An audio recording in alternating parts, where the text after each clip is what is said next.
اچھا میں نے آپ سے کہا تھا کہ عشرہ مبشرہ کے نام آپ نے یاد کرنے ہیں، مجھے امید ہے کہ آپ نے یاد کر لیے ہوں گے، اور آپ نے اپنے امی ابو کو سنا بھی دیے ہوں گے کہ عشرہ مبشرہ کے نام آپ نے بالکل زبانی ایسے جیسے فنگر ٹپس کے اوپر ہوتے ہیں۔ اچھا ایک شخصیت کا اور بس میں ذکر کروں گا ان کے اسلام لانے کا، پھر ہم تھوڑا سا آگے چلیں گے، اور وہ شخصیت ہے حضرت ابو ذر غفاری کی۔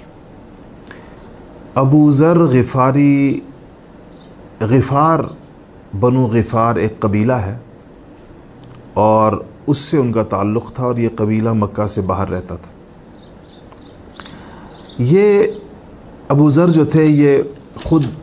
اسلام، جس کو کہنا چاہیے کہ اسلام ابھی آیا نہیں تھا، لیکن ان کے دل میں بت پرستی سے ایک نفرت اور حق کی تلاش، اور اس بات کا ان کو بڑا وہ تھا کہ مجھے کوئی رستہ ملے، کوئی صحیح رستہ مجھے ملے۔ تو حضرت ابو ذر غفاری کو کہیں سے خبر ملی کہ مکہ میں کسی شخص نے جو صادق اور امین مشہور تھے، انہوں نے اسلام کا، انہوں نے نبی ہونے کا دعویٰ کیا ہے۔ ان کے ایک بھائی تھے، انہوں نے اپنے بھائی کو بھیجا کہ تم جاؤ پتہ کرو کہ یہ بات کتنی ٹھیک ہے، خود دل میں تو ان کو پہلے سے تھا۔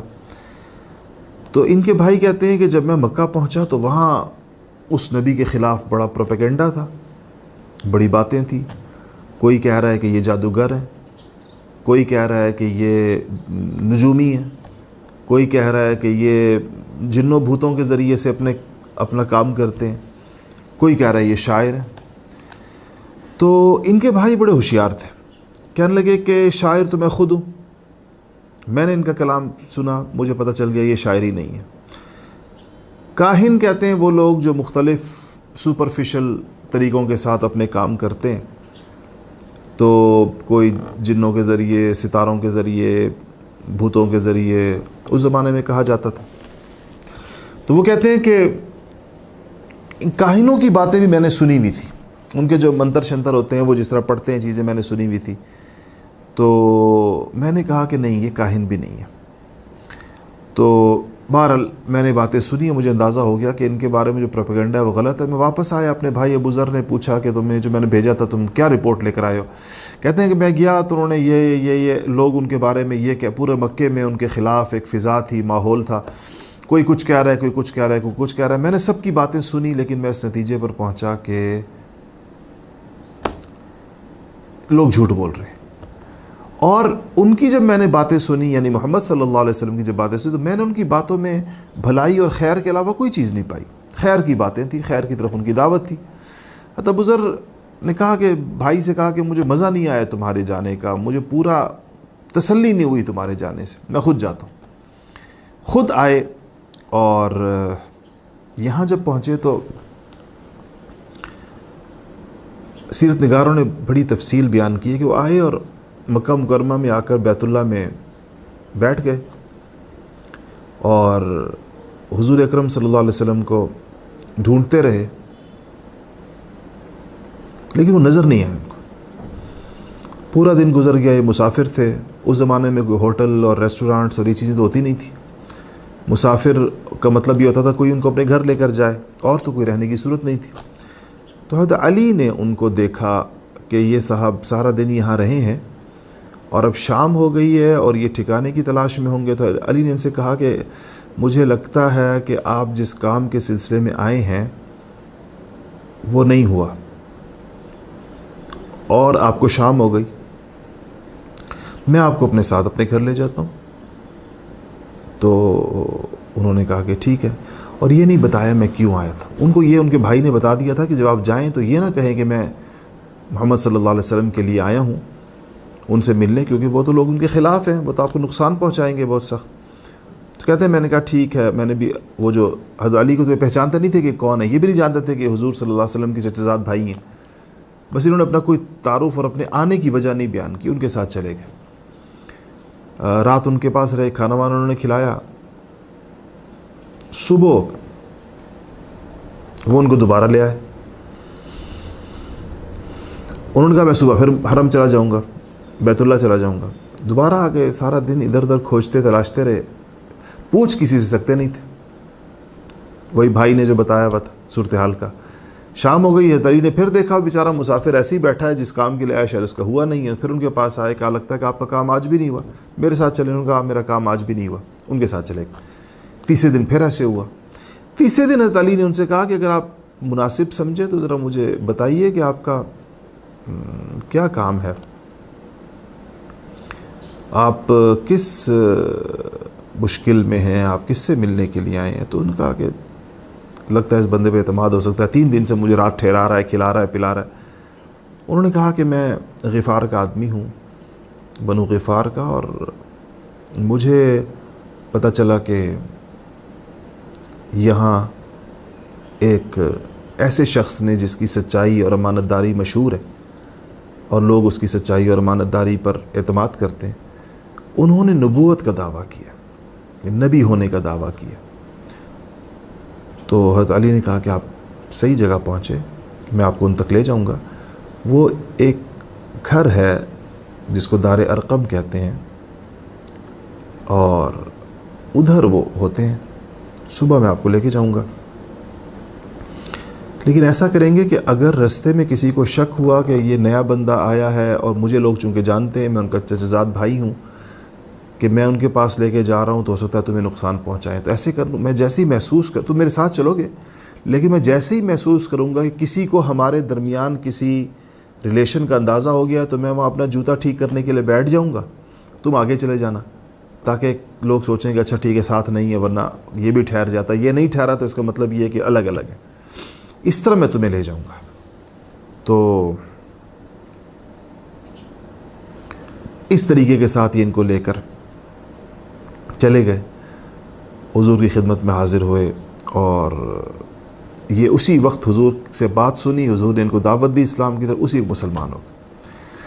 آپ نے ان کو کہا کہ تم ابو ذر چلے جاؤ اپنے قبیلے میں واپس، اور جب اللہ تعالیٰ ہمیں کبھی غلبہ دے مکہ مکرمہ میں، اللہ تعالیٰ ہماری دعوت کو غالب کر دے، اس وقت تم آ جانا. ان پر لیکن اسلام لاتے ہی ان کے اوپر ایک جذبہ طاری ہوا. ان کو پتہ تھا کہ سارا ماحول مخالف ہے، سارا ماحول. تو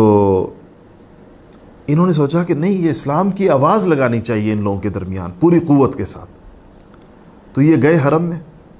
اور جا کر لوگوں سے کہا کہ اے لوگوں، لوگ ان کی طرف متوجہ ہو گئے تو کہنے لگے کہ لا الہ الا اللہ محمد الرسول اللہ، اشہد ان لا الہ الا اللہ واشہد ان محمدا عبدہ ورسولہ. اپنے اسلام کا اعلان کیا. لوگوں نے جو یہ سنا کہ ایک بندہ باہر سے آیا ہوا کسی اور قبیلے کا رہنے والا، دیکھا پہچان تو لیا کہ مکہ کا نہیں ہے، مہمان مسافر، اور اتنی جرت کہ یہ اس طرح کا اعلان کر رہا ہے. لوگوں نے ان کو پکڑ لیا، سارے مشرکین مکہ پل پڑے ان کے اوپر، اور اتنا مارا کہ ایسے لگتا تھا کہ بس آج جان سے جائیں گے. حضور صلی اللہ علیہ وسلم کے چچا حضرت عباس مسلمان نہیں ہوئے تھے اس وقت تک، لیکن وہ سمجھدار بہت تھے. انہوں نے لوگوں سے کہا کہ دیکھو یہ قبیلہ غفار کا آدمی ہے،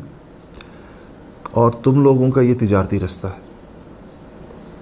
اگر یہ بندہ آج یہاں پر مر گیا تو کل تمہارے تجارتی قافلے عافیت سے نہیں گزر سکیں گے ان کے علاقے سے. لوگوں نے چھوڑ دیا، ان کو اٹھا کر لایا گیا. بیچاروں کا بہت برا حشر تھا. اگلے دن کہتے ہیں کہ مجھے پھر جذبہ پیدا ہوا، اور میں دوبارہ گیا اور میں نے دوبارہ جا کر اعلان کیا، اور پھر حضرت عباس رضی اللہ تعالیٰ نے بچایا. اور پھر حضور نے ان سے کہا کہ تم اب جاؤ اپنے قبیلے کی طرف چلے جاؤ، مطلب زیادہ وہ نہ ہو. اور پھر جب اللہ جل شانہ ہمیں جب یہاں پر اتنا غالب کر دے تو تم اس وقت آ جانا. تو یہ اس وقت چلے گئے. اچھا جی، یہ بہرحال اسلام لائے، گھر واپس گئے. ان کی والدہ بھی مسلمان ہوئیں، آدھا قبیلہ بھی مسلمان ہوا، آدھے زیادہ بھائی بھی مسلمان ہوا. اللہ تعالیٰ نے ان کو بڑی اس میں ہمت عطا فرمائی. اچھا، یہ پہلے 3 سال میں یہ ہوا کہ حضرت ارقم کا جو گھر تھا، جس کو ہم دار ارقم کہہ رہے ہیں، یہ گھر چونکہ تھوڑا سا مکہ مکرمہ سے باہر تھا، اور حضرت ارقم بڑے نوجوان سے صحابی تھے، بعض حضرات نے لکھا ان کی عمر 15 یا 16 سال تھی. تو اتنی عمر کے کسی بندے کا گھر اسلام کے پہلے ہیڈ کوارٹر کے طور پر استعمال ہو رہا ہوگا، یہ کوئی سوچ ہی نہیں سکتا تھا. گھر بھی تھوڑا شہر سے باہر تھا. تو بس یہ گھر حضور اکرم صلی اللہ علیہ وسلم کی دعوتی سرگرمیوں کا مرکز بن گیا، اور یہ اس وقت تک مرکز رہا جب تک سیدنا عمر فاروق رضی اللہ تعالیٰ عنہ اسلام نہیں لیا. اس وقت تک یہ مرکز رہا. اچھا، پہلے 3 سال میں نے کہا آپ کو کہ خفیہ دعوت کے تھے، اور ایک ایک بندے کو دعوت دی جا رہی تھی. اس میں کچھ لوگ مسلمان ہو رہے ہیں، کچھ لوگ جو ابتدا میں جنہوں نے مسلمان ہونا تھا مسلمان ہوئے. اس کے بعد اب ہمارے پاس دوسرا دور شروع ہو جاتا ہے جو 7 سال کا ہے. اس دور کا آغاز ہے اعلانیہ دعوت کے ساتھ. اب آپ کو اللہ تعالیٰ کی طرف سے حکم آیا کہ فاصدع بما تؤمر. اب آپ اپنی آواز پہنچائیے. وانذر عشیرتک الاقربین. اب آپ دعوت دیجئے کھل کر، جس کام کے لیے آپ کو بھیجا گیا اس کی آواز لگائیں، اور اپنے قریبی رشتہ داروں کو سے آغاز کیجیے، ان کو کھل کر دعوت دیجیے. تب ایک واقعہ ہوا جو بڑا دلچسپ ہے. کیا ہوا؟ حضرت علی رضی اللہ تعالیٰ عنہ فرماتے ہیں کہ جب یہ آیت نازل ہوئی وَأَنذِرْ عَشِيرَتَكَ الْأَقْرَبِينَ، کہ اپنے قریبی رشتہ داروں کو اسلام کی طرف بلائیں، ان کو دعوت دیں، تو کہتے ہیں ایک دن حضور اکرم صلی اللہ علیہ وسلم نے مجھے تھوڑا سا غلہ یعنی آٹا اور ایک دودھ کا پیالہ اور ایک بکری کی دستی، جو کتنی ہوگی، 1.5 کلو کی ہوگی، 2 کلو کی ہوگی، یعنی 2 کلو گوشت اور 2 کلو کم و بیش گندم آٹا اور ایک پیالے میں دودھ، کہا کہ یہ لاؤ. مجھے یہ کہا کہ یہ لے کر آؤ. اس کے لیے جو رقم پیسے وغیرہ جو ہیں وہ دیے ہوں گے. پھر آپ نے فرمایا کہ جتنے رشتہ دار ہیں ہمارے، یعنی ہمارے پر دادا کی جتنی اولاد ہے سب کو اکٹھا کرو. یعنی مطلب اور ہاشم کی جو اولاد ہے اس کو اکٹھا کرو. یہ بہت زیادہ لوگ بنتے تھے. تو اس میں آپ صلی اللہ علیہ وسلم کے 10 چچا بھی تھے اور دیگر لوگ بھی تھے. اور تو کہتے ہیں کہ حضور نے مجھے کہا کہ وہ لوگ جمع ہو، کہا وہ کھانا لے کر آؤ. میں نے بتایا نا کھانا تو اتنا ہے کہ 4-5 لوگ بھی اگر کھائیں تو کم پڑ جائے بمشکل. اور یہ اتنے سارے لوگ جمع کر دیے. 4-5 تو دور کی بات ہے. حضرت علی فرماتے ہیں کہ ایک صحیح کھانے والا شخص ہو تو اکیلا آدمی کھا لیتا، وہ کھانا اتنا تھا. ایک صحت مند شخص ہو تو ایک آدمی بھی اس کو ختم کر سکتا تھا. 1 پیالہ دودھ، 1-2 کلو گوشت، 1-2 کلو غلہ، یعنی ساری مقدار ملا جلا کر کوئی 4-4.5 کلو تو بعض لوگ کھا لیتے ہیں اتنا ایک وقت کے اندر. تو کہتے ہیں کہ وہ میں لا کے رکھا، اور یہ اتنے سارے لوگ ان کے درمیان کھانا رکھا. اور کہتے ہیں کہ مجھے کہا کہ دودھ لاؤ، وہ پیالہ ایک آدمی کے لیے جو پیالہ تھا، کہا ان کو پلاؤ. حضرت علی فرماتے، حضرت علی کہتے ہیں کہ اس دن جو کاؤنٹ تھا نا مہمانوں کا وہ 40 کے لگ بھگ تھا، 40 پیپل تقریباً. تو اب آپ سوچیں ایک پیالہ دودھ کا 40 لوگوں میں چلایا جائے تو کیا ہوگا. کہتے ہیں میں نے چلایا، سب نے پیٹ بھر کے پی لیا. اور اس کے بعد جو ہے آپ نے کہا روٹی اور گوشت لاؤ. تو وہ روٹی تھوڑی سی، کتنی روٹیاں ہوں گی، 4 روٹیاں ہوں گی، 5 ہوں گی، وہ اور وہ تھوڑا سا گوشت لایا، وہ بھی سب نے کھایا اور بچ گیا. تو کہتے ہیں بھی آپ نے کچھ کہنا چاہا، کھانا تو ہو گیا، آپ اپنی دعوت دینا چاہتے جس کے لیے بلایا. تو آپ کے چچا ابو لہب جو بڑا دین دشمن ثابت ہوا، اس نے ہنگامہ کر دیا. اس نے کہا یہ تم لوگوں نے دیکھا اس نے جادو کا مظاہرہ کیا. اتنا سا دودھ اور اتنا سا گوشت اور اتنا سا کھانا اس 40 لوگوں کو اس نے کھلا دیا اور وہ بچ گیا ہے جو ایک بندے کا کھانا تھا. یہ جادوگر ہے اور ہم یہ ہیں اور ہم جادوگر کی بات نہیں سنیں گے، اور بہرحال اس سے کچھ ایسا کر دیا کہ لوگ اٹھ کے چلے گئے، بات ہی نہیں ہو سکی۔ اس کے بعد آپ نے حضرت علی سے کہا کہ حضرت علی دوبارہ کھانا، اتنا ہی کھانا پھر سے، کہتے ہیں پھر سے میں نے اتنا کھانا کیا، پھر لوگ آئے اور آپ نے جو ہے وہ ان کو کھانا پیش کیا، پھر پورا ہو گیا، اور اس کے بعد آپ نے کہا کہ اب میری بات سنو آپ لوگ، میں آپ کے سامنے وہ چیز پیش کرنے والا ہوں کہ اس سے زیادہ بہتر چیز کوئی اور ہو نہیں سکتی۔ اس سے زیادہ اچھی چیز کسی شخص نے اپنی قوم کے سامنے آج سے پہلے نہیں پیش کی جو میں اب آپ لوگوں کے سامنے پیش کرنے جا رہا ہوں، اور میں تمہارے واسطے دنیا اور آخرت کی بھلائیاں لایا ہوں۔ یہ کہہ کر جب آپ نے ان سے یعنی بات شروع کی تو یہ لوگ بگڑ گئے، اور انہوں نے جو ہے وہ مطلب ابو لہب نے اور ان لوگوں نے اس کے اندر ایک طرح سے کافی ہنگامہ کیا۔ اس کے بعد یہ ہوا کہ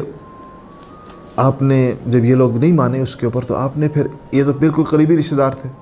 اب آپ نے سارے قریش کو جمع کرنے کا سوچا کہ سارے قریش کو اکٹھا کیا جائے۔ تو آپ نے بلایا، اس زمانے میں ایک طریقہ تھا کہ آپ پہاڑ کے اوپر چڑھ گئے اور یا صباح آواز لگائی جاتی تھی، یا صباح آپ نے آواز لگائی، لوگ آ گئے، سب لوگ جمع ہو گئے۔ تو آپ نے سب سے پہلے اپنے آپ کو پیش کیا کہ بتاؤ میرے بارے میں تم لوگوں کی رائے کیا ہے۔ سب نے کہا کہ آپ صادق ہیں، آپ امین، آپ سے زیادہ سچا کوئی نہیں پورے مکہ میں، اور آپ سے زیادہ امانت دار کوئی نہیں۔ تو آپ نے فرمایا کہ اچھا، مطلب آپ کا یہ تھا، جو اگلی بات آپ فرما رہے تھے کہ اس زمانے کی کوئی سب سے بڑی خبر اگر کوئی ہو سکتی تھی، کوئی بریکنگ نیوز سب سے بڑی،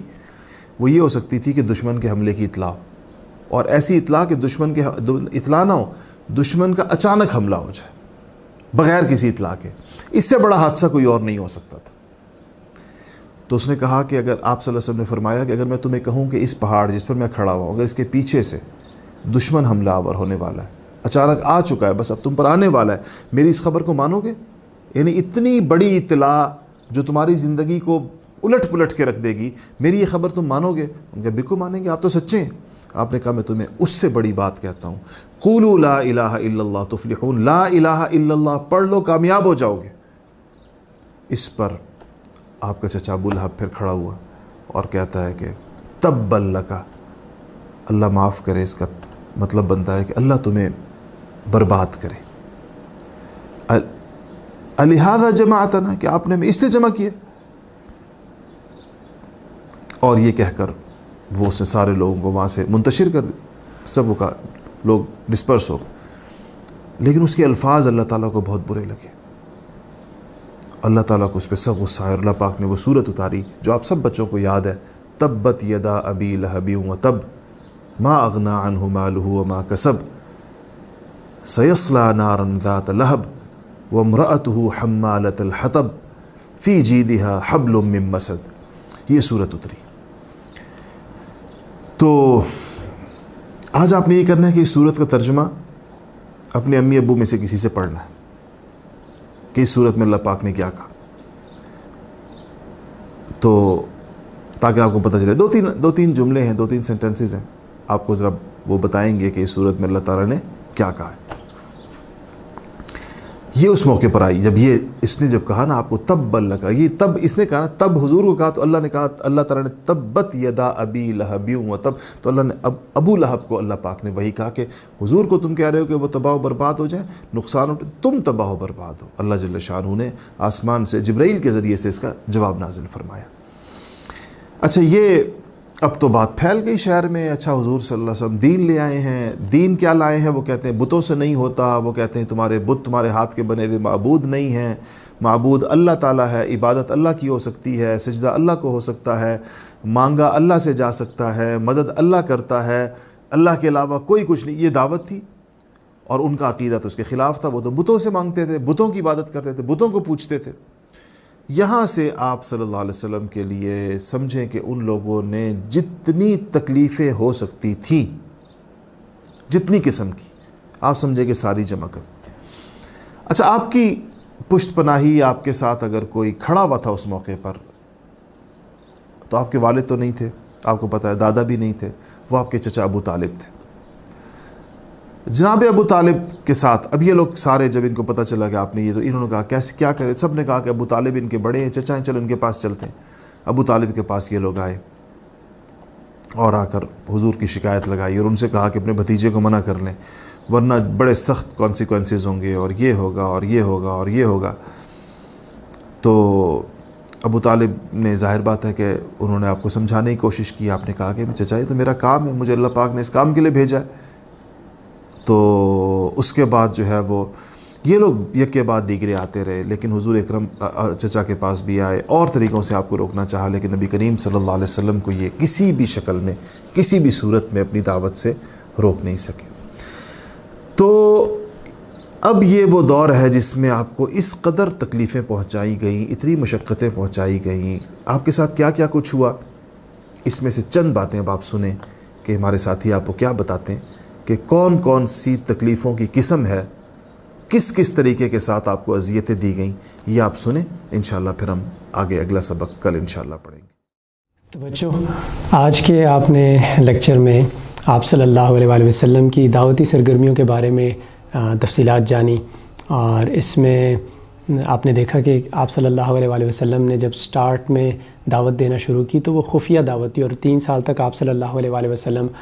خفیہ دعوت چلاتے رہے. اور اس کے بعد آپ صلی اللہ علیہ وآلہ وسلم نے علی الاعلان دعوت دینا شروع کر دی، کھلم کھلا لوگوں کو اللہ کی طرف بلانا شروع کر دیا، اور کھلم کھلا دعوت حق، دعوت سچ سب کے سامنے رکھ دی. جس میں سب سے پہلا ایونٹ آپ نے دیکھا کہ کوہ صفا پہ آپ صلی اللہ علیہ وسلم گئے، اس اونچے پہاڑ پر تمام قریش مکہ کو اکٹھا کیا اور سب کے سامنے لا الہ الا اللہ، یعنی اللہ تعالیٰ کی عبادت کرو، ایک اللہ کی طرف سب کو بلایا. اور اس پر پھر آپ نے سنا کہ کیسے ابو لہب کا شدید ترین رد عمل سامنے آیا، اور کیسے اس نے سخت ترین الفاظ سے آپ صلی اللہ علیہ وآلہ وسلم کی مخالفت کی. اسی طریقے سے جب آپ صلی اللہ علیہ وآلہ وسلم نے علی الاعلان دعوت کا دینا شروع کر دی اور سب کے سامنے کلمہ حق کو بالکل کھول کر رکھ دیا، تو مشرکین مکہ تمام آپ صلی اللہ علیہ وآلہ وسلم کی مخالفت پر اتر آئے، آپ صلی اللہ علیہ وآلہ وسلم کی دشمنی پر اتر آئے. جن میں سے سب سے جو پیش جنہوں نے دشمنی کی، جن کو دشمنان اسلام کہا جا سکتا ہے، ان میں چند نام جو سر فہرست ہیں، جس میں ابو جہل، جس کا نام آپ نے بہت کثرت سے سنا ہوگا، ولید بن مغیرہ، عقبہ بن ابی معیط، ابو لہب. یہ چند لوگ ایسے تھے کہ جنہوں نے بہت زیادہ آپ صلی اللہ علیہ وسلم کو تکلیفیں پہنچائی، اور کوئی موقع آپ صلی اللہ علیہ وسلم کو تکلیف پہنچانے کا ہاتھ سے جانے نہ دیتے. تو جب آپ صلی اللہ علیہ وسلم کھل کر، جب آپ صلی اللہ علیہ وآلہ وسلم نے کلمے کی دعوت چلائی، تو بہت زیادہ آپ صلی اللہ علیہ وسلم کو مخالفت اور بہت دشمنیوں کا سامنا کرنا پڑا. جس میں سے چند ایک واقعات میں رکھوں گا آپ کے سامنے، جس میں آپ صلی اللہ علیہ وسلم کو بہت مشکل کا سامنا کرنا پڑا. جیسے آپ صلی اللہ علیہ وآلہ وسلم نے جب علی الاعلان دعوت شروع کر دی، تو آپ صلی اللہ علیہ وسلم ذی المجاز کے بازار میں گئے ایک دفعہ، اور کھلم کھلا آپ صلی اللہ علیہ وسلم نے کلمہ پڑھا کہ لا الہ الا اللہ محمد رسول اللہ، کہ سب کو اس کی دعوت دی کہ اے لوگو لا الہ الا اللہ پڑھ لو فلاح پاؤ گے، اے لوگو لا الہ الا اللہ پڑھ لو تو فلاح پاؤ گے. بس یہ کہتے چلے جاتے، اور بازار میں آپ صلی اللہ علیہ وسلم چلتے جا رہے تھے. تو ابو جہل نے آپ صلی اللہ علیہ وآلہ وسلم کا پیچھا کیا، اور جہاں جہاں آپ صلی اللہ علیہ وسلم جاتے ان کے پیچھے جاتے، آپ صلی اللہ علیہ وسلم پر مٹی پھینکتے، اور اس کے ساتھ ساتھ آواز لگاتے کہ اس کے دھوکے میں نہ آنا، یہ شخص جھوٹا ہے، اور یہ شخص تمہیں تمہارے خداؤں یعنی لات اور عزا سے چھڑانا چاہتا ہے، اس کی بات ہرگز نہ ماننا. تو جہاں جہاں آپ صلی اللہ علیہ وسلم جاتے وہ ان کے پیچھے جاتا، آپ صلی اللہ علیہ وسلم مٹی پھینکتا اور یہ الفاظ دہراتا رہتا. لیکن آپ صلی اللہ علیہ وآلہ وسلم نے اس طرف بالکل التفات نہ فرمایا، اور ان کی باتوں سے بالکل بھی وہ زیر نہیں ہوتے تھے، اور اپنی دعوت کو مکمل طور پر اسی طریقے سے بازار میں چلایا. اچھا، لات اور عزا کا میں آپ کو بتاتا چلوں کہ قریش مکہ جن بتوں کو پوجا کرتے تھے، ان میں جن کو سب سے بڑا مقام دیا ہوا تھا، جن کو سب سے اپنے خداؤں میں سب سے بڑے بت یا بڑے خدا مانتے تھے، ان کو لات اور عزا کہتے ہیں. یہ ان کے لیے بہت مقدس تھے، اس لیے ابو جہل نے یہ نام لیا کہ اس شخص یعنی آپ صلی اللہ علیہ وسلم کی بات ہرگز نہ مانو، یہ تمہیں لات اور عزا سے چھڑوانا چاہتا ہے۔ تو لات اور عزا جو ہے وہ ان کے بڑے بتوں کے نام تھے جن کو بہت مقدس نگاہ سے دیکھتے تھے۔ تو یہ واقعہ گزرا جب، اور اس کے بعد سینکڑوں ایسے واقعات ہیں جو آپ صلی اللہ علیہ وسلم کے ساتھ پیش آئے۔ ایک دفعہ حتیم میں آپ صلی اللہ علیہ وآلہ وسلم نماز ادا کر رہے تھے تو عقبہ بن ابی معیط نے آپ صلی اللہ علیہ وآلہ وسلم کی گردن مبارک میں چادر لپیٹی اور چادر کو بل دینا شروع کر دیے۔ اب وہ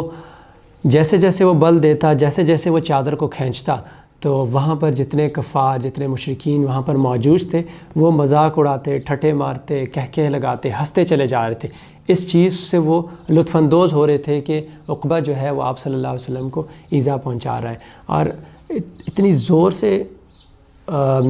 گردن پہ جو رومال یا وہ چادر باندھی ہوئی تھی اتنی زور سے کھینچی جس سے آپ صلی اللہ علیہ وسلم کو بہت زیادہ تکلیف ہوئی۔ یہ واقعہ چل رہا تھا کہ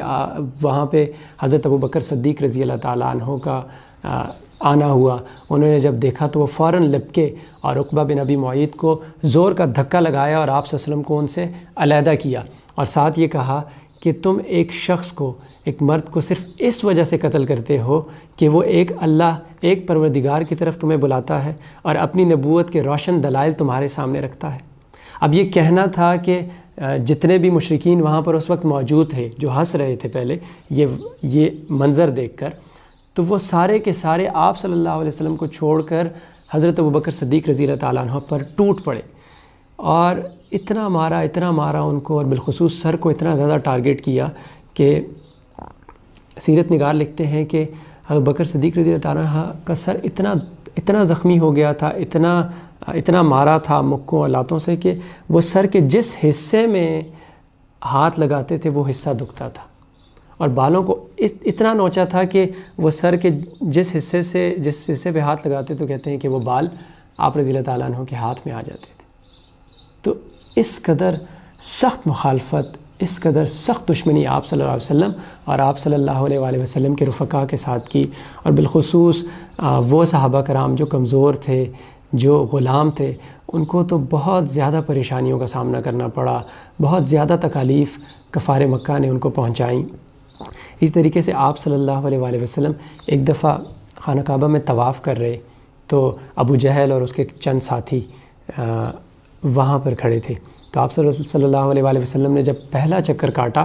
تو انہوں نے آپ صلی اللہ علیہ وآلہ وسلم پر لعن طعن شروع کر دی، آپ صلی اللہ علیہ وسلم کو جو ہے نازیبا الفاظ کہنے شروع کر دیے۔ آپ صلی اللہ علیہ وسلم بالکل خاموشی کے ساتھ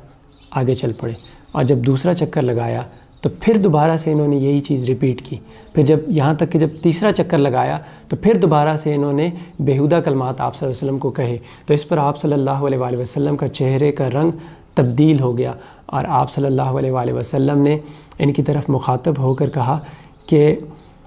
تم اپنے ان چیزوں سے باز نہیں آؤ گے، اور کہا کہ خدا کی قسم میں تمہارے ذبح کا حکم لے کر آیا ہوں۔ اب یہ بات سننی تھی ابو جہل اور اس کے رفقا اور جتنے کفار وہاں پر موجود تھے، ان پر ایک دم سکتہ طاری ہو گیا، بالکل خاموش ہو گئے۔ وہ جو کہکہے لگا رہے تھے، وہ جو انجوائے کر رہے تھے، لطف اندوز ہو رہے تھے، بالکل خاموش ہو گئے۔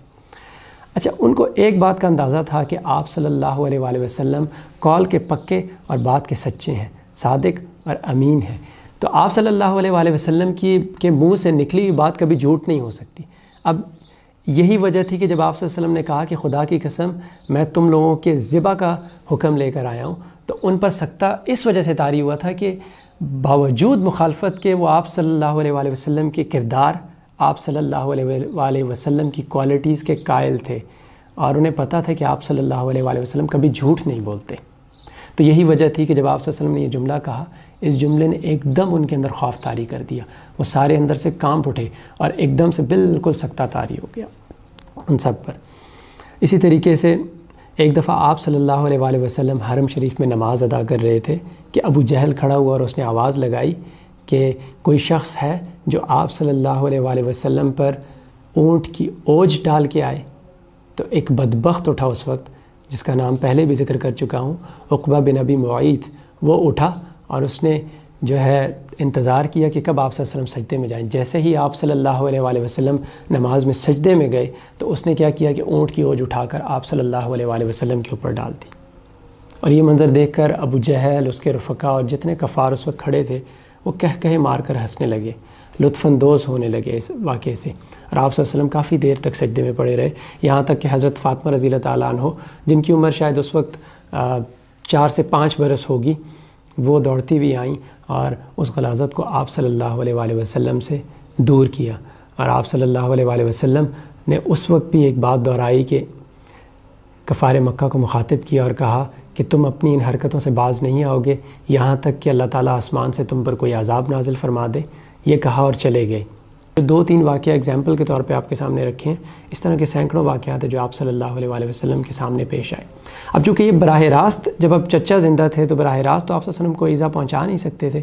تو ان کا بس چلتا تھا غلاموں پر اور کمزور لوگوں پر جو ابتدائی عرصے میں ایمان لا چکے تھے، جن میں سے حضرت بلال رضی اللہ تعالیٰ عنہ کا ایک قصہ شیئر کرتا ہوں آپ لوگوں کے ساتھ کہ یہ امیہ ابن خلف کے غلام تھے حضرت بلال رضی اللہ تعالیٰ عنہ۔ تو وہ کیا کرتا تھا، چونکہ وہ ان کا مالک تھا، وہ کیا کرتا تھا کہ تپتی دھوپ میں جب صحرا میں گرمی اپنے عروج پر اور ریت بالکل جو ہے تپ کر سامنے ہو، تو اس پر آپ رضی اللہ تعالیٰ عنہ کو جو ہے وہ رضی اللہ تعالیٰ عنہ کو اس پر لٹا دیا جاتا اور اپنے غلاموں کو حکم دیتے کہ بلال رضی اللہ تعالیٰ عنہ کے سینے پر ایک بڑا پتھر، ایک بڑی چٹان رکھ دو۔ وہ چٹان اس لیے رکھتے تھے کہ جسم میں کوئی جنبش نہ ہو، یعنی آپ رضی اللہ تعالیٰ عنہ کوئی حرکت نہ کریں جس کی وجہ سے ان کو کسی قسم کی کوئی ریلیکسیشن، کوئی ریلیف نہ ملے۔ تو آپ رضی اللہ تعالیٰ عنہ کو اس تپتی ریت کے اوپر لٹا دیا جاتا تھا اور پتھر آپ رضی اللہ تعالیٰ عنہ کے سینے مبارک پر رکھ دیا جاتا تھا تاکہ ان کو شدید ترین تکلیف پہنچائی جائے۔ اور آپ کو پتہ ہے بچوں، اس وقت بلال رضی اللہ تعالیٰ عنہ کا کیا رد عمل تھا؟ زبان سے احد احد کہتے رہتے تھے، یعنی اللہ ایک ہی ہے، یعنی وہ ایک ہی معبود کی بات کرتے کہ احد احد۔ پھر کبھی حضرت بلال رضی اللہ تعالیٰ عنہ کو امیہ ابن خلف کیا کرتا کہ زرہ ہوتی ہے لوہے کی جو جنگ میں پہنتے ہیں، وہ لوہے کی زرہ پہنا کر پورا دن دھوپ میں تپتی دھوپ میں کھڑا کر دیتے تھے۔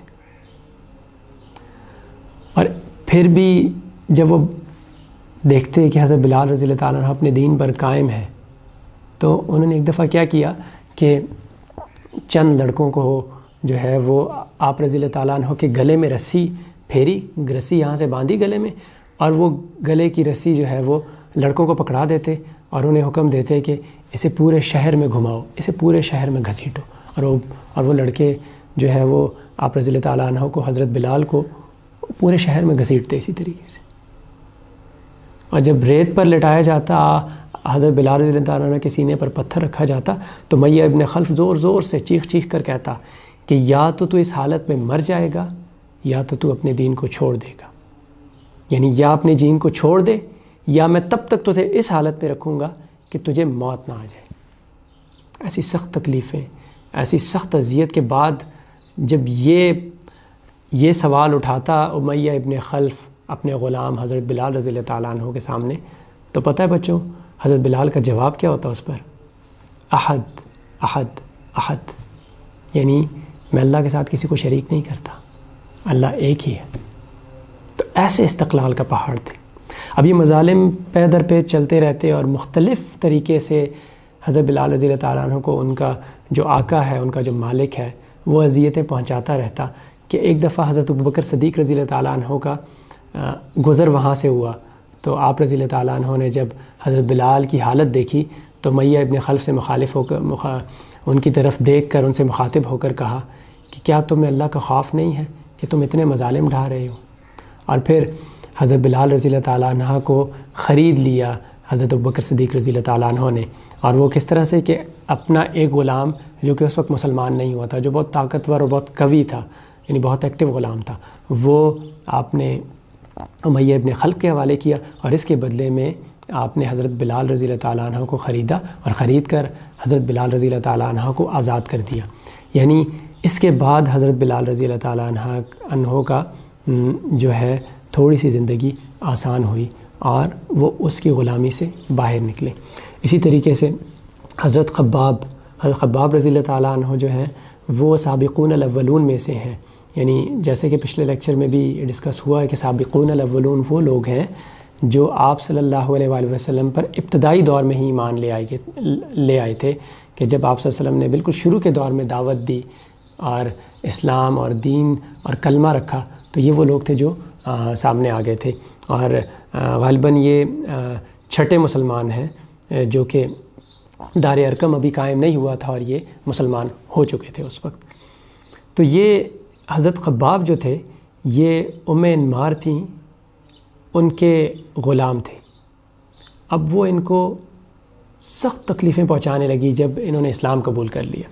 اور یہ ایک دفعہ حضرت عمر رضی اللہ تعالیٰ عنہ کے ساتھ حضرت خباب بیٹھے ہوئے تھے، تو انہوں نے اپنا واقعہ حضرت عمر رضی اللہ تعالیٰ عنہ کے ساتھ شیئر کیا. انہیں بتایا کہ ایک دفعہ انمار نے کیا کیا کہ مجھے تپتے انگاروں پر لٹا دیا، کہ نیچے انگاروں کو تپایا گیا اور مجھے اس کے اوپر لٹا دیا. اور اس کے بعد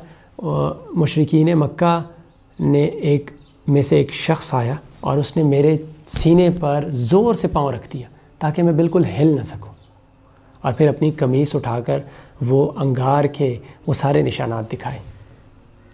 تو ایسے کٹھن، ایسے مشکل حالات میں یہ لوگ آپ صلی اللہ علیہ وآلہ وسلم کے رفیق بنے رہے. یہ لوگ اللہ تعالیٰ کی رسی کو مضبوطی سے پکڑے رکھا. یہ لوگ کلمہ حق سے بالکل دائیں بائیں نہیں ہوئے. کیسے حضرت بلال کی جب میں کہانی آپ کے ساتھ میں نے شیئر کی تو کیسے کیسے مظالم ڈھائے، اور بدلے میں آپ رضی اللہ تعالیٰ عنہ کا کیا رد عمل تھا؟ احد احد احد احد. اسی طرح سے حضرت سمیہ جو کہ پہلی شہید تھیں خواتین میں سے، جنہوں نے اسلام کی خاطر، دین کی خاطر پہلی شہادت جن کو حاصل ہوئی، وہ حضرت سمیہ رضی اللہ تعالیٰ عنہ تھی، جو کہ حضرت عمار رضی اللہ تعالیٰ عنہ کی والدہ تھیں. یہ بھی چونکہ عمر ان کی کافی زیادہ تھی، ضعیف ہو چکی تھی، تو ان کو بدبخت ابو جہل نے ان کی شرمگاہ پہ اتنی زور کا برچھا مارا کہ جس سے ان کا انتقال ہو گیا، جس سے یہ شہید ہو گئیں. تو یہ پہلی شہید خاتون تھی. بچوں یہ آپ نے ذہن میں رکھنا ہے کہ جو اسلام کی خاطر جنہوں نے جان دی خواتین میں سے پہلی شہید جو تھیں وہ حضرت سمیہ رضی اللہ تعالیٰ عنہ تھیں. اور انہوں نے بھی اپنے دین پر کوئی کمپرومائز نہیں کیا. یہ اپنے دین سے ہٹنے کے لیے تیار نہیں تھی. اور بے بہا صحابہ کرام نے اسی طریقے سے مظالم سہتے سہتے اپنی جانوں کا نذرانہ پیش کر دیا، لیکن اپنے دین سے علیحدہ نہیں ہوئے. اللہ کے ساتھ کسی کو شریک نہیں کیا، اور آپ صلی اللہ علیہ وسلم کے ساتھ، آپ صلی اللہ علیہ وسلم کا ساتھ مضبوطی سے تھامے رکھا. اور جو دین آپ صلی اللہ علیہ وآلہ وسلم نے، جو کلمہ آپ صلی اللہ علیہ وآلہ وسلم نے پیش کیا، اس کو مضبوطی سے پکڑ کے رکھا. کیسے لوگ تھے، کیسے آباء و اجداد تھے ہمارے. اسی طریقے سے جب یہ مظالم بڑھتے چلے گئے اور حضرت خدیجہ الکبریٰ رضی اللہ تعالیٰ عنہ کا بھی انتقال ہو گیا، ابو طالب بھی اس دنیا سے چلے گئے،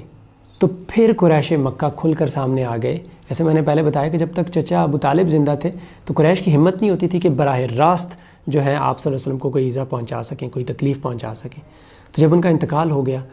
تو پھر قریش مکہ نے مظالم بہت تیز کر دی، بہت بڑھا دیے. تو اس پر آپ صلی اللہ علیہ وآلہ وسلم نے ایک دفعہ ارادہ کیا کہ طائف کا سفر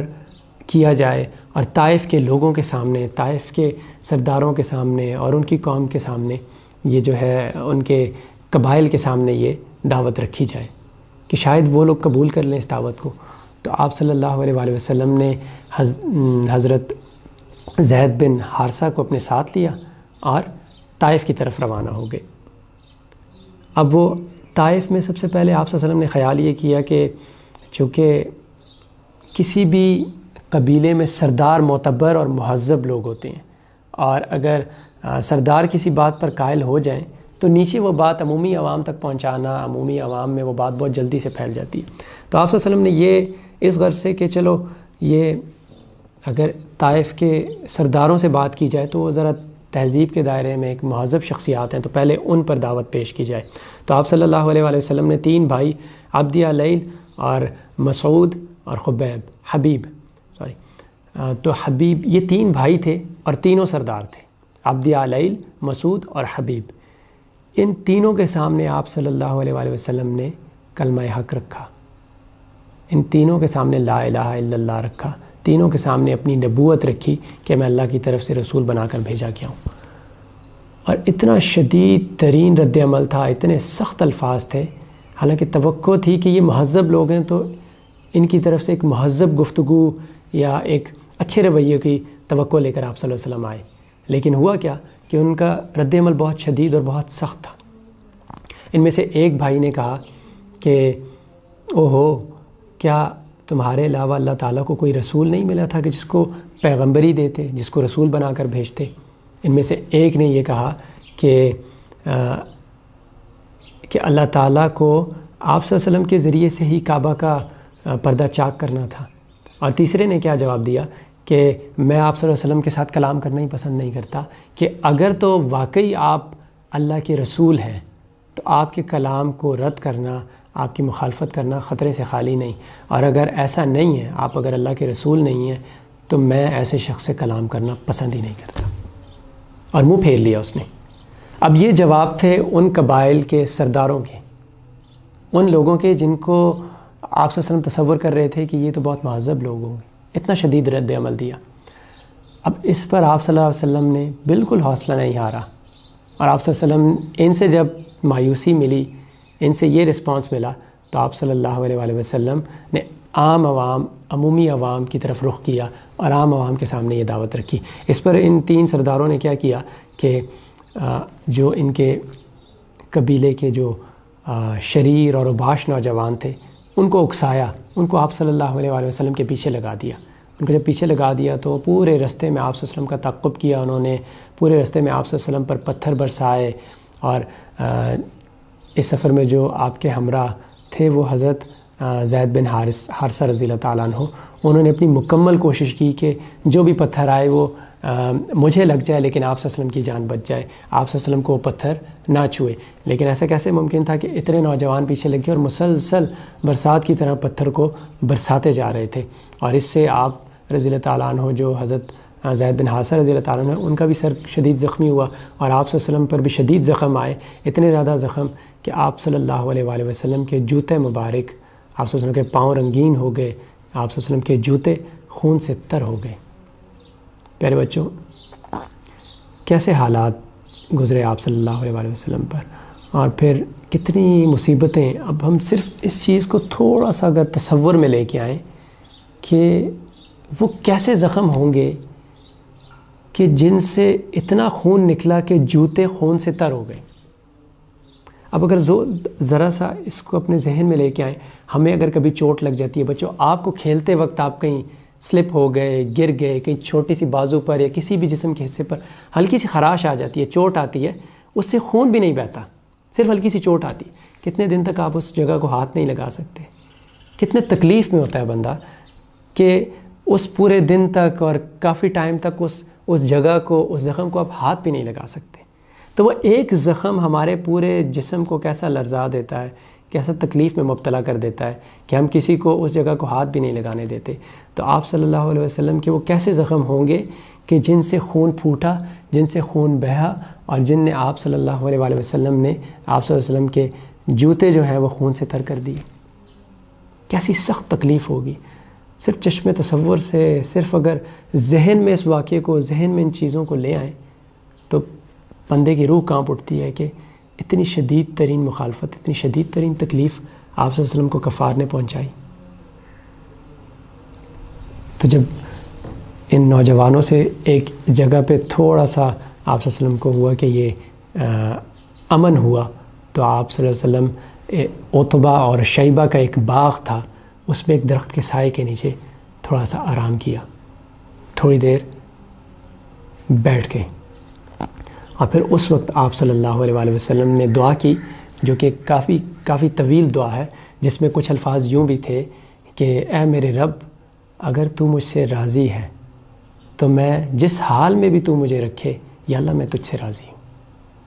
اب یہ بہت طویل دعا ہے، بڑی بااثر دعا ہے، اس میں سے صرف ایک جملہ میں نے آپ کے سامنے عرض کیا کہ اللہ، کہ اگر آپ مجھ سے راضی ہیں، اللہ کو مخاطب ہو کر کیا کہہ رہے ہیں کہ اللہ اگر آپ مجھ سے راضی ہیں تو مجھے کسی کی پرواہ نہیں،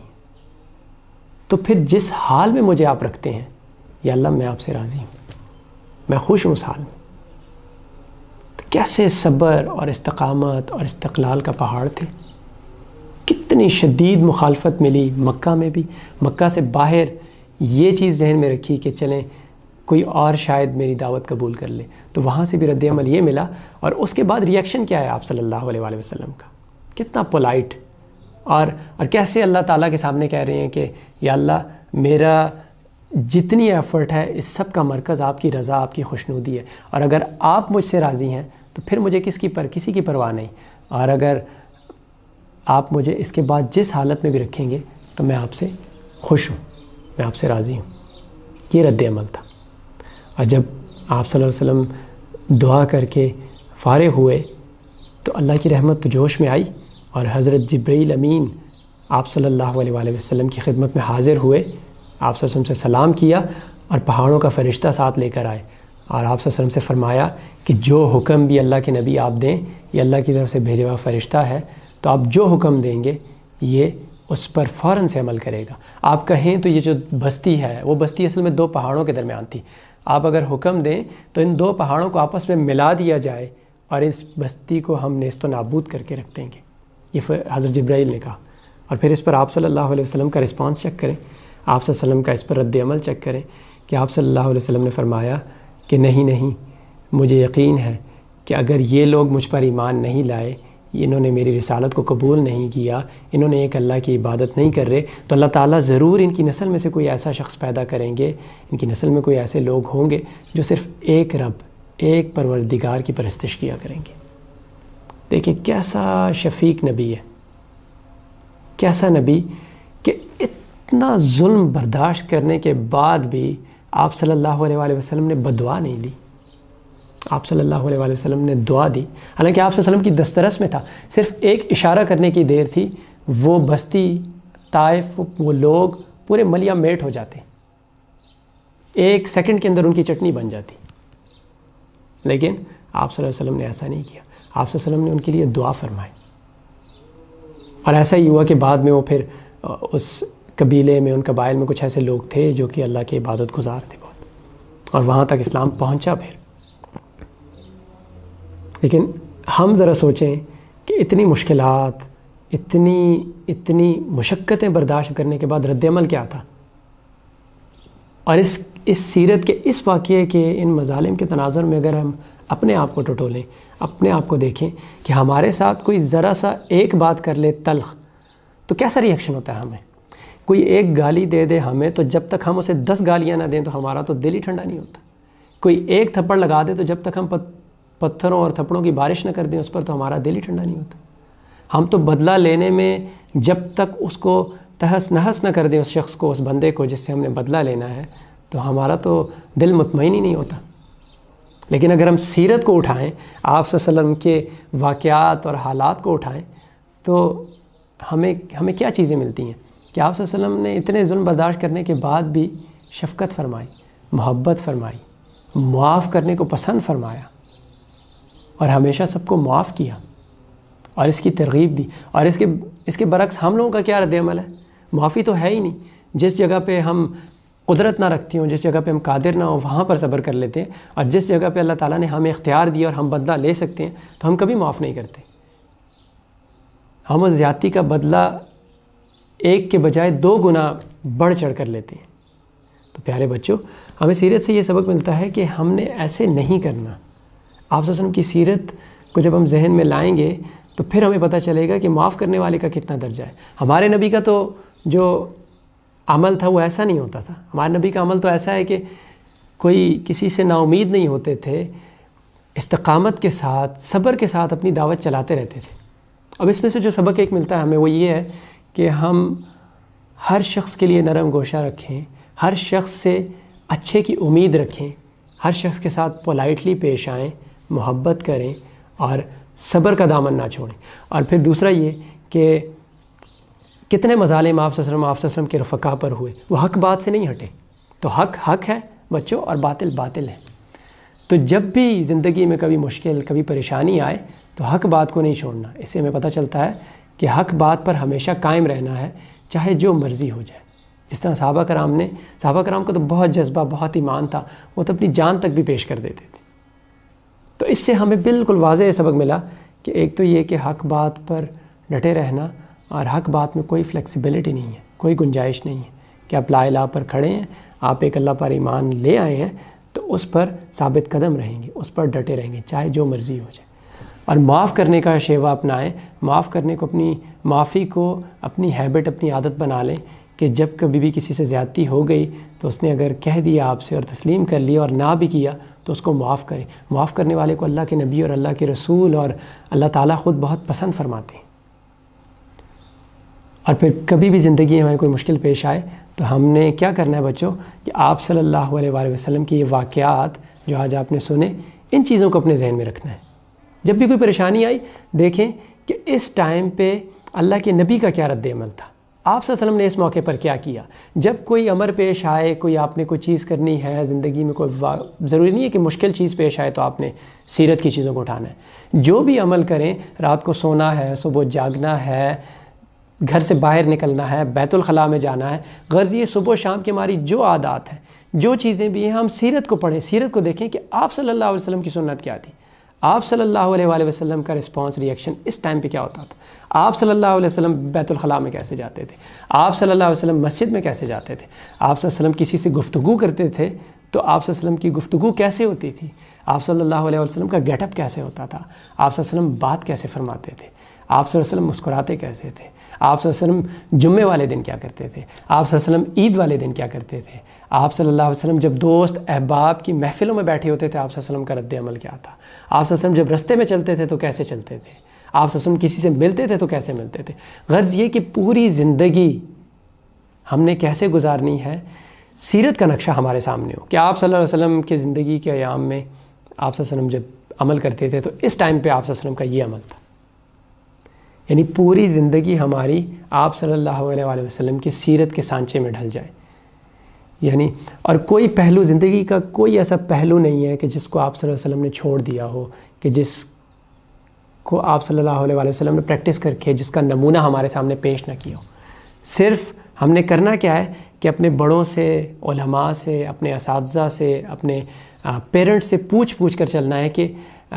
بابا جیسے اب ہم نماز پڑھنے لگے ہیں تو پوچھیں بابا اس ٹائم پہ آپ صلی اللہ علیہ وسلم کیسے نماز پڑھتے تھے،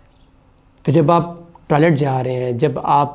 مسجد جا رہے ہیں تو پوچھیں کہ آپ صلی اللہ علیہ وسلم مسجد میں کیسے جاتے تھے، جب آپ کسی گفتگو کر رہے ہیں تو دیکھیں کہ آپ صلی اللہ علیہ وسلم کیسے گفتگو کرتے تھے، نہیں پتہ تو پوچھیں اور پوچھ کر اس عمل کو اپنی زندگی کا حصہ بنائیں۔ تو آج سے یہ عہد کریں کہ جتنا بھی ہم سے ہو سکے، اصل میں یہ سیرت جتنی بھی ہم پڑھ رہے ہیں اس کا اصل مقصد تو یہ ہے کہ چند آپ صلی اللہ علیہ وسلم کی سیرت پوری ہمارے سامنے آ جائے اور اس میں سے جتنا ہم ہو سکے آپ صلی اللہ علیہ وسلم کی سیرت کو ذہن نشین کریں، آپ صلی اللہ علیہ وسلم کے حالات و واقعات ہمارے ذہن میں ہوں اور اس پر عمل بھی کریں۔ تو آج سے ہم یہ عہد کریں کہ آپ صلی اللہ علیہ وسلم کی سیرت کو پڑھیں گے اور جو جو چیزیں ہم ذہن نشین کرتے جا رہے ہیں، جو جو پریکٹیکل عمل آپ صلی اللہ علیہ وسلم کا ہمارے سامنے آ رہا ہے اس پر ہم عمل کرنے کی کوشش کریں گے۔ تو اس کو ہم اس طرح سے آغاز کر سکتے ہیں کہ چھوٹے چھوٹے سٹیپس میں بچوں اس کو ڈیوائڈ کر لیں، کہ فرض کریں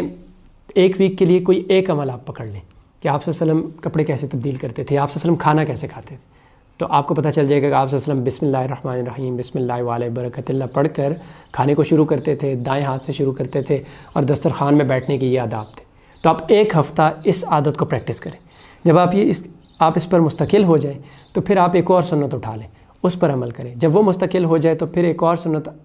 اٹھا لیں، اس پر عمل کریں، جب وہ آپ کی ذات کا حصہ بن جائے، آپ کے لاشعور میں بس جائے تو پھر ایک اور سنت اٹھائیں، اور کرتے کرتے کرتے سٹیپ وائز چھوٹے چھوٹے سٹیپس میں ڈیوائڈ کریں، ایک ایک سنت کو سامنے رکھیں اور اس پر عمل کرنا شروع کریں۔ تو ایک ٹائم آئے گا کہ آپ کی زندگی کا ہر پہلو، آپ کا سونا، آپ کا جاگنا، آپ کے صبح سے لے کر شام تک ہر عمل انشاءاللہ سنت کے مطابق ہو جائے گا۔ تو انشاءاللہ آج سے یہ عزم کریں کہ ہم نے ایک دم سے نہ صحیح لیکن ہم نے آہستہ آہستہ اپنی زندگی کو سیرت النبی صلی اللہ علیہ وآلہ وسلم کے سانچے میں ڈالنا ہے مکمل طور پر۔ تو ٹارگٹ یہ رکھیں کہ پوری زندگی کو سیرت کے سانچے میں ڈالنا ہے اور اس بڑے گول کو چھوٹے چھوٹے سٹیپس میں ڈیوائڈ کر دیں اور چھوٹی چھوٹی چیزیں، چھوٹی چھوٹی سنتیں آپ صلی اللہ علیہ وسلم کے سامنے رکھیں اور ان پر عمل کرنے کی کوشش کریں۔ تو انشاءاللہ اگلے لیکچر میں آپ سے ملاقات ہوگی۔